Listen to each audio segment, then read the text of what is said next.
এই রমজান মাস আসার বহু আগে থেকে আমাদের সোনালী যুগের স্বর্ণ মানবেরা যারা ছিলেন মুহাম্মদ রাসূলুল্লাহ সাল্লাল্লাহু আলাইহি ওয়াসাল্লামের হাতে গড়া সাহাবায়ে কেরাম, সাহাবীদের শিষ্যত্ব পাওয়া, সান্নিধ্য পাওয়া, তাদের সান্নিধ্যের সৌরভে স্নিগ্ধ হওয়া সেই তাবেঈগণ তারা রমজানের যথেষ্ট আগে থেকে সুনির্দিষ্ট প্ল্যান প্রোগ্রাম করে প্রস্তুতি গ্রহণ করতেন। একজন প্রখ্যাত তাবেঈ আছেন, সাহাবীদের শিষ্যত্ব পেয়েছেন, এরকম একজন তাবেঈ আছেন, তার নাম ছিল মুআল্লা ইবনে ইয়াজিদ। তিনি বলেছেন, সালাত বা পূর্বসূরীগণ অর্থাৎ সাহাবী তাবেঈগণ তারা রমজানের 6 মাস আগে থেকে,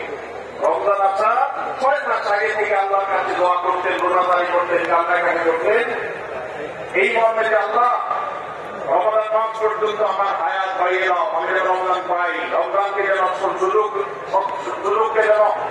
কাজে লাগাতে পারি, রমজানের সুবর্ণ সুযোগ যেন আমার খেলায় হারিয়ে না যায়, সেজন্য আল্লাহর কাছে আগে থেকে এই নিয়ামত প্রাপ্তির জন্য দোয়া করতেন। আর রমজানের পরে বাকি যে 6 মাস, এই 6 মাস তারা দোয়া করতেন, আল্লাহ রমজানে যে সমস্ত আমল ইবাদত, যে সমস্ত নেক আমল বন্দেগী আপনি করার তৌফিক দিয়েছেন,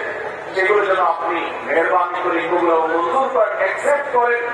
আপনি যেন সেগুলোকে গ্রহণ করে নেন, সেজন্য 6 মাস তারা দোয়া করতেন। তাহলে দেখা গেল সালাফে সালেহীন তাদের কাছে রমজান এত গুরুত্বপূর্ণ ছিল